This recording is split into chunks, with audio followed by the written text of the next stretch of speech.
Hi guys, it's time for a video again. This time a power supply video again. Power electronics matches good with the hot weather here in the center of Europe. So what is this here what we are seeing? Yeah, a scratched heatsink. No. A couple of months ago I was surfing on AliExpress, not really searching anything in particular, just watching what's new on DCDC and power supplies, etc. And I saw this little power supply here. I thought looks interesting. When I read the specifications, a little bit aggregated, I think it's the word, yeah. But it looks interesting. And from the layout here, it reminded me a topology that I used almost a year ago to design a similar power supply, but I didn't finish it yet. This is why I didn't upload it or didn't make a video about it yet. So anyway, much work. It was interesting for me and I bought it. I bought it for $10, 10 euros, including shipping. So nothing, really nothing, yeah. When it came, I put it on the aside and I forgot it, of course, as many things. Couple of days ago I found it again and I thought, okay, enough is enough, and I will completely reverse engineer it to see what they did, what the design is, and to test it after that. So it says it is a 600 watt power supply with an input range, voltage range between 12 and 75 volts. That's a very large input voltage range. And an output range of 2.5 volts to 50 volts, up to 25 amps. That's a lot. That's a lot. But honestly, it more or less does what it says. You will see later when I'm testing it. It has some flaws, some caveats, but it has a lot of potential to make things better. The first thing what I saw when I bought it, when I received it, was that all the ICs have been scrubbed off, sanded, lasered, whatever you want to call it. Only the power MOSFETs are visible, and they're okay, yeah. Power MOSFETs, nothing really big, nothing really special to say. The input capacitors have a nice plastic, but are Chong X, well, 100 microfarad, 100 volts. They should be low ESR, but I don't think really. I didn't measure it, but honestly, when I'm testing it, these are the only ones that get warm, the input capacitors. On the output, we have 330 microfarads, 36 volts, 63 volts. They look similar to the input ones, but they say low ESR, and it says Chang X in. So that's different. Can we see it a little bit better anywhere? No, I don't see it better. Here? No. Where's Changi? Here. Chang X in. I know that these brands exist, and at least the Chang X is more or less an okay brand, yeah. And spoiler, the output capacitors are not getting warm at all. not even at 20 amps. Anyway, this is how it looks on the top. Everything is on the top. A big caveat are these two SMD 2512 style resistors that are 10 milliohms. Parallel, it makes 5 milliohms. They get scorching hot. Yeah. At the rest, there's nothing much to say. Yeah, one big flaw. Look, this what you see here is a tunnel type heatsink. But look what I did. If you use a tunnel type heatsink, you put the opening, if there is an opening, on the bottom, so it is closed. So the fan here, when it blows the air from left to right, it goes through the tunnel and not out of here or something. So it utilizes the whole tunnel heatsink and blows it out and cools this 43 microhenry toroid inductor too. I measured this one. It's the only thing I removed to measure it at 100 kilohertz, and it is 43 microhenry. What else to say? Yeah, the input and output connectors are very, very flimsy. They're not really. It says, what does it say? 20 amps, yes. I'm sorry, but this is 20 Chinese amps. But these are very thin pins that they use. This is why when I tested it, I soldered the in and output leads directly here and didn't use these ones. But okay, come on. It's $10, 10 euros shipped. What do you expect? What else? Yeah. Anyway, this is how it looks. Again. And as I said, more or less it does what it says. Yeah. The design I mentioned that I used myself to design a similar power supply Buck 1 year ago is the same that they are using here. This is not an invention from the Chinese. I saw that a couple of years ago on a Russian forum from a very well-known Russian capacity on switch mode power supplies. You will see what I mean when I show you the reverse engineered. Of course, I completely reverse engineered it. The more difficult part was this auxiliary power supply, the input power supply, that steps down the input voltage for the fan and for the control circuitry, because this is not one of the normal power controller chips are used in other power supplies. Anyway, by the way, you like my videos? Even if they are a little bit shaky with the cam. Quite some people told me that, to buy a camera stand. Well, I have it.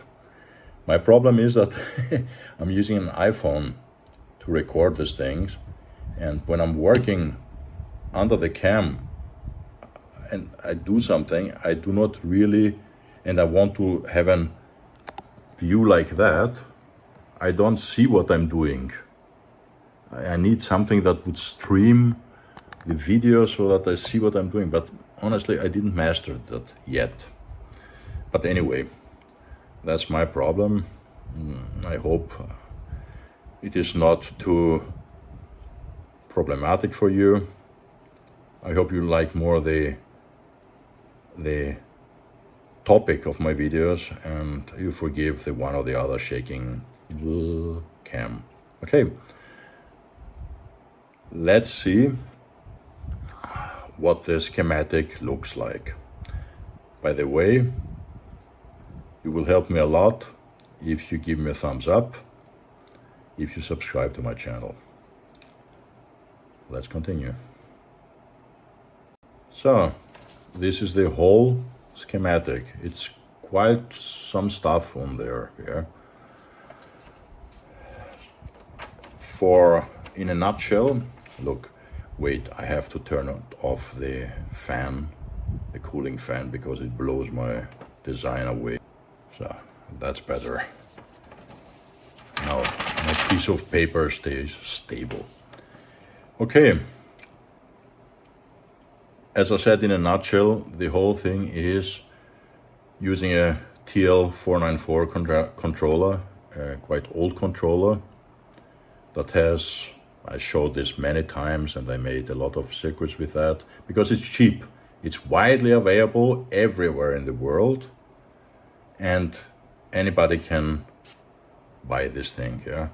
Using special new fancy controllers, it's easy to do things, yeah, but for many people not easy to replicate them because they will not get these controllers properly. So many times I use old stuff and this is one of them. As I said, I used a similar arrangement for one of my designs that I didn't show you yet. It will be to come and I will tell you why. But let's continue with that. We have a TL494 controller that has two op amps, one for controlling the voltage. Is it better? Yeah, that's good. One for a little bit back, like that. One for controlling the voltage and one for controlling the current. They use for both situations the negative inputs to put a set point for current and voltage. Set point means here that if this set point is reached or gone over that, if the positive input is higher than either of the set points, the controller will turn the duty cycle back, so either the current goes down or the output voltage will go down, and vice versa. I don't know why they did it like that. Normally, I'm making a current set point and a voltage set point variable at the output. I'm making it variable and the output is a fixed divider. But they made the opposite. So the first divider is setting for 160 millivolts, that's for the current, and 2.5 millivolts, that's for the voltage. Both using the VREF, that is 5 volt on the TL494. We have a slow start here, the circuitry, and the combination of RT and CT on the values 1 nano and 15K gives roughly 73 kilohertz of clock oscillator. The TL494 has two working modes, one for a single output and one for push-pull, and this is controlled by this Out C pin 13. This pin is grounded, that means that both the outputs are in phase. It's a single output more or less. Let's continue. We have the output here, and we make from a single output a half bridge, more or less, output signal, so we can have a topology of a synchronous buck converter. An asynchronous buck converter would be just this upper MOSFET without all this blah blah here, perhaps this one to drive the MOSFET itself, because the output of the TL494 is not very capable in means of current, driving current. This is why they use the IR2104, that is a driver IC, and it makes from a single input more or less a half bridge output, so they can control two MOSFETs, a higher and a lower MOSFET. Why they use this contraptions here Well, normally you use this so that, let me get even more near to that, like that. Normally, if the driver has not enough driving capabilities in means of current, either sourcing or drawing the current, that means that this capacity, the gate to source capacitor is not charged or discharged fast enough, you will have something like, you will have very high turn on and turn off times. It will go, with the oscilloscope will go like that. But you would like to have something that goes much more straight. So this thing does nothing else. It charges fast, and this PNP transistor discharges this capacitor, the gate source capacitor, fast again. Sorry for that, was a typo. This is not a 10 ohm, of course. It's a 51 kilo ohm. This is the whole thing of this contraption. Normally it's not used when you have a driver chip, but probably the gate source capacity or the drain gate capacity is quite high on this MOSFETs, or could be high depending on what they use, so they put it just for sure. Normally it's not necessary. In my designs I use an IR2184 that gives you up to 1.5 amps source and drain. Oh my god, I don't know what the name is. Yeah.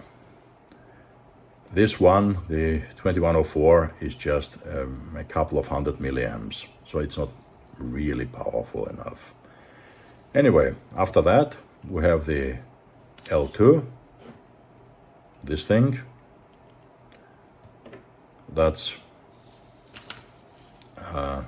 43 microhenry, 3 capacitors in parallel, 330 microfarads, 63 volts, and then you have 2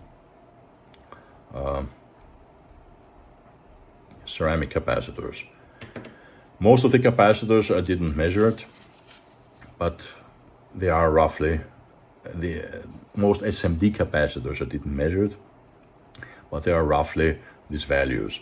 The next thing, I did not, the designators of the parts here are not the designators that are on the PCB, because they are on for the SMT stuff, there are almost no designators, and for the few capacitors doesn't make a sense to write it. This is L2, this has a designator, and it is here. You can see, whoopa, that's, where is it? L2, where's L2? I don't see it. Anyway, it is L2. So let's continue. And we come to the output part. This is the voltage sensing part. It's just a voltage divider where the upper part is the variable part, so you have a quite good linearity on the setting. That goes back here. The voltage sense, pin 16. Same happens here with current sense. We have the 2 shunts, these ones, that at 20 amps with a reference to the input ground, because the TL494 is reference ground, is connected near to the input, we'll measure 150 millivolts or something, yeah. But if you measure between here and here at 20 amps, you will have between 113 and 120 millivolts, depending on how hot this will get. Then they put a divider here Don't ask me why. Yeah. At the end of the divider, reference again to the input ground, you get 125 millivolts at 20 amps. And this is compared to the current set point, that is 160 millivolts. This would be at least 30 amps till the overcurrent protection sets. But anyway, this is easy to change. Just change the resistors, the resistor divider, and that's it. Yeah. Why they used another divider here, I don't know.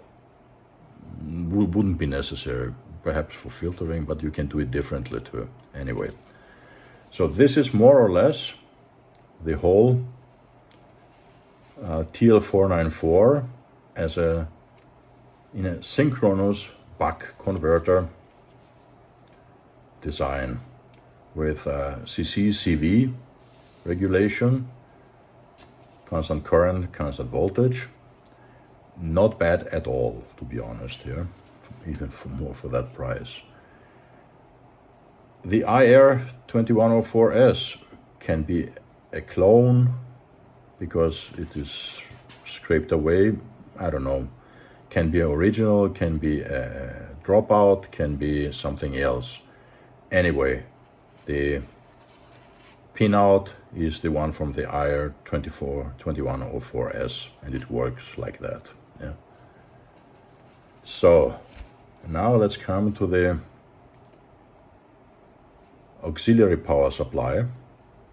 This is the TL494, goes up to 25, 27 volts, I think, VCC. So this would never tolerate this high input. So this is why they use a high input voltage step down converter. That's from MPS, monolithic power systems, or similar, or knockout, or fake, whatever. That's the pinout, and this is exactly how it works. Yeah. This is not a chip that is normally used in the Chinese DCDC converters with high voltage input, with a high voltage input range. Normally they use something from ExcellentIT 7005 or something like that. Yeah. But this is a novum for me here. Nothing really special, just a buck converter with a high voltage input. That's it. Yeah. That makes 12 volts, and that was it. And this is this part here. The problem, the major problem that this design has are these two resistors here, these shunt resistors. It depends what is used. And an SMT package of 2512 Imperial, like this one, these are 2R, you can have resistors with at this value ranging from 1 watt up to 7 watts, depending on the brand and what you're going to pay here. So these things are getting scorching hot. This is why I'm using only 20 amps. Otherwise, these two will get so hot that probably they would desolder themselves. That shows me that this is probably maximum 1 watt, not even 1%, 5%, with probably a little bit higher resistance. They are getting too hot. Honestly, I would not use these SMT resistors at all. Why? They have a variety of options in China. Just use constant Dan through-hole resistors, 2 of them again with 10 milliohms that have a constant Dan wire in the diameter of 2 millimeters, thick stuff, yeah, that can get a lot of beating. Put them in parallel and you have the 005, the 5 milliohms. There is no real benefit for that. Otherwise, that perhaps they had a few reels and they wanted to use it. But this is the first thing that can be changed here to be able to reach the 25 amps or at least 20 amps on a CW constant working. The next thing is these capacitors here. These are, yeah, El Cheapo. If you put higher value with the same diameter, the same pin pitch, 63 volts, really low ESR, you get a lot better output performance in means of ripple and noise. But you will see it now, it is not that bad with this stuff, with these capacitors here. You will see it on the scope. The next thing you can do is this is working only with 73 kilohertz. In my design, I'm using 200 kilohertz, and I'm not even using a 43 microhenry inductor. I'm using a 10 microhenry inductor, and simulating the whole thing on LT-Spice, it gives me at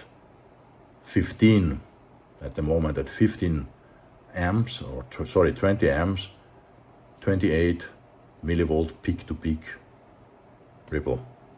And this still can be optimized. You can optimize the compensation part here. This is too heavily compensated with just a capacitor. That's overcompensated, and that's the voltage set point, and this is the voltage compensation that you need, should be quite faster to compensate voltage changes, faster than the current compensation part. That does not have to be that fast. So what else is to say here? Yeah, they're using the variable part here at the output. In my design, I made the set points variable and the output parts fixed, with a fixed divider here and a fixed divider here. They didn't do variable, but anyway, this is easier to control the whole thing. Well, this is how the schematic looks. If anybody wants the schematic on demand, just write in the comments and you can have it. I'm not putting these things on any server because I don't have any servers, and I do not want to put this on it. If somebody wants it, just ask, as so many others did. Well, let's continue the testing. Let's continue on the testing and to see how it works. Okay, I connected the DC-DC converter directly. I mean not over the input and output connectors, because these connectors here are not meant for 20 amps. I'm using the Kunkin KP184 load. I set the voltage here to 18 volts.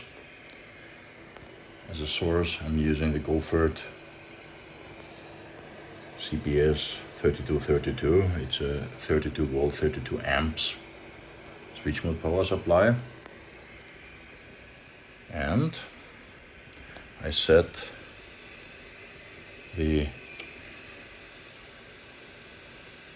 current to 20 amps, the load, so I'm drawing 350 watts. I don't want to go more because these resistors here will start to melt. These are getting very, very, very hot. Yeah. I don't have a thermal camera, but I have a thermal finger, and it's ouch, not touchable even after a few seconds. Everything else stays cool, not a problem at all, but these resistors are a problem. Okay, let's have a look how it looks, how the output looks at 18 volts at 20 amps. Or let's take a look the output without a load at all. I'm using this very short probe. It's difficult for me to do it. Here you see it. I didn't master it yet how to work behind the camera, but anyway, let's take a look on the scope. It's 136, 150 millivolts peak to peak without a load. Not sure if that's correct. Let's go a little bit higher.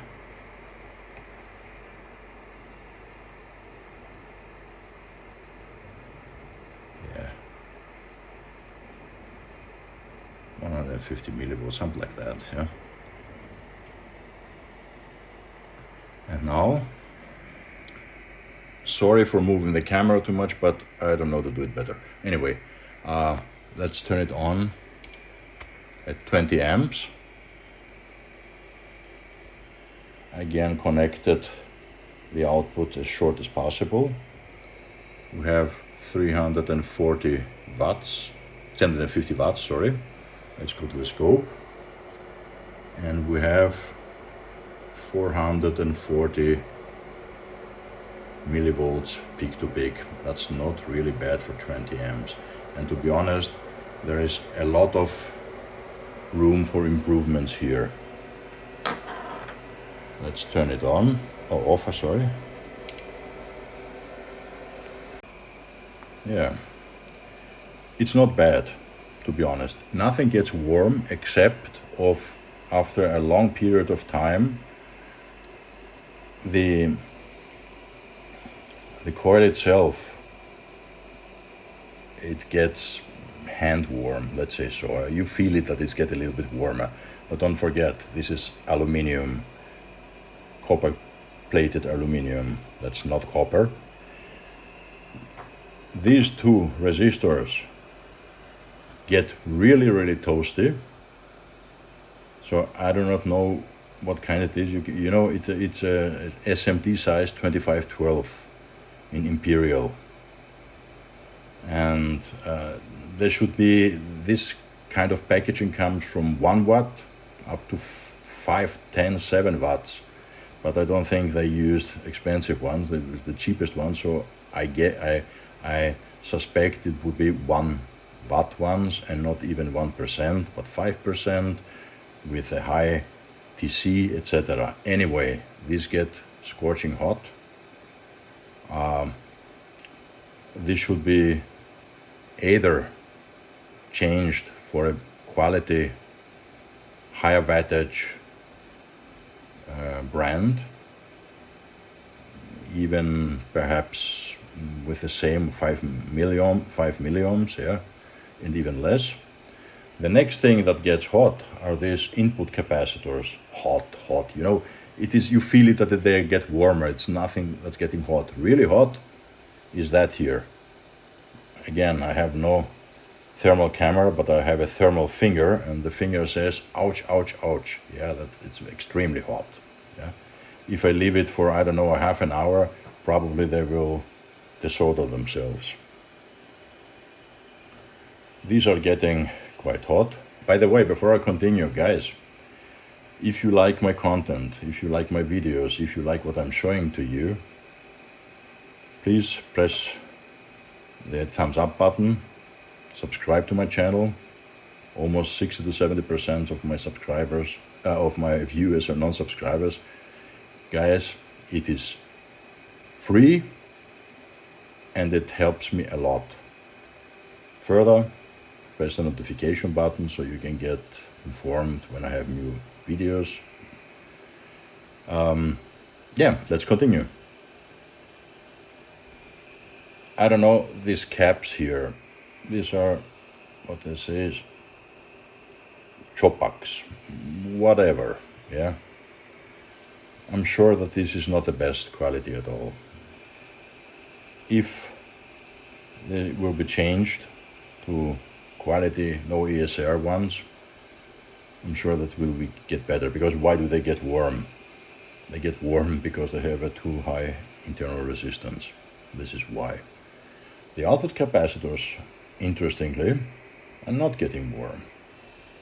So I don't know why, but if you want to use this for some serious or real stuff, remove all these capacitors and put better ones, high quality ones, even if they came from LCSC or from Asia, but use better ones with low ESR, higher value. These are only 100 ohms, that we have 300 ohms, that's not enough. And these are 330 ohms, microfarads, sorry guys, microfarads in parallel. These resistors here should be changed to 5 milliohms at least in total, but higher wattage. Yeah, what should I say? The next thing that I said that I don't like is this one. They're using a tunnel style heatsink and they use it open on the left side, so the air goes out. This should be on the bottom side, so the tunnel is closed and all the air goes through the tunnel and to the coil itself. Yeah, what else shall I say? That's it, what I wanted to show you. Do I want to show you anything more? No, that's it. It's not bad for that price. It is $15 or something like that. Yeah, what do you expect? But as I showed you before, I made a similar design like that, even if I didn't knew that this thing exists long time ago before this thing existed. But as I showed you, just with a much better design and a higher frequency. Okay guys, that's it. That's for today. Help me by subscribing to my channel, by pressing the thumbs up button, and stay safe, my friends. See you next time. Cheers.